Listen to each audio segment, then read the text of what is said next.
Nous allons voir dans cette petite vidéo ce qu'est la distributivité simple. Tout d'abord, un peu de vocabulaire.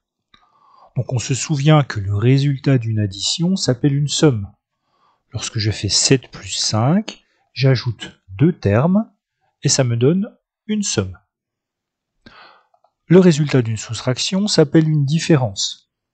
Lorsque je fais 7 moins 5, je soustrais deux termes, je fais la différence de deux termes.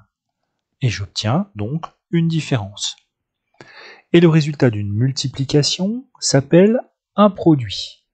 Lorsque je fais 7 multiplié par 5, je fais le produit de deux facteurs.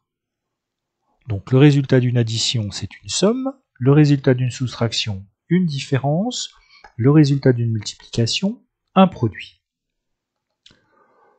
Prenons comme exemple l'aire de ce grand rectangle pour se rendre compte de ce qu'est la distributivité.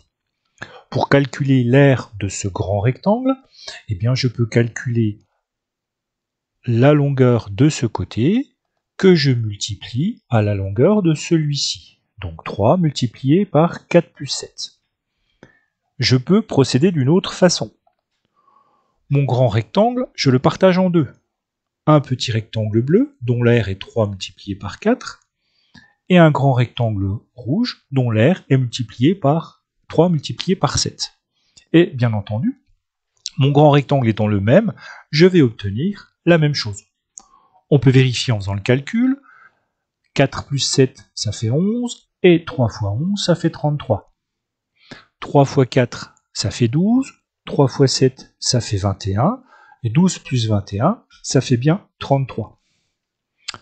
En fait, qu'est-ce qu'on a fait ici? On a distribué la multiplication par 3. 3 multiplié par 4 plus 7, c'est en fait 3 multiplié par 4, plus 3 multiplié par 7. Nous avons déjà vu ce type de calcul depuis la 6e. On parle ici de distributivité de la multiplication par rapport à l'addition. On aurait exactement la même chose par rapport à la soustraction. Donc, 3 multiplié par, entre parenthèses, 4 plus 7, c'est un produit, c'est le résultat d'une multiplication.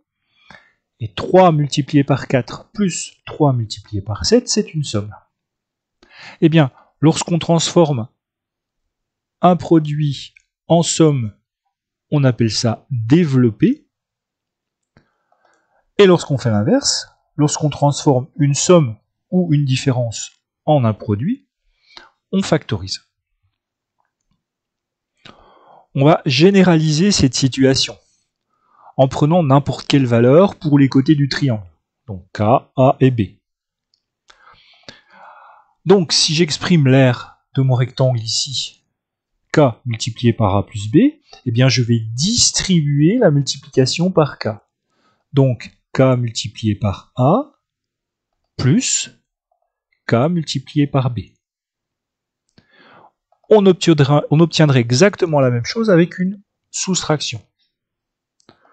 Donc K multiplié par A plus B est égal à K multiplié par A plus K multiplié par B.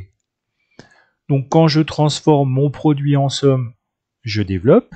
Quand je transforme ma somme en produit, je factorise. On a appris également qu'on pouvait se débarrasser des signes de multiplication. Donc cette égalité, on peut l'écrire ainsi. K facteur de A plus B égale KA plus KB, ou K facteur de A moins B égale KA moins KB. Nous verrons des exemples d'utilisation de cette distributivité simple dans une autre vidéo.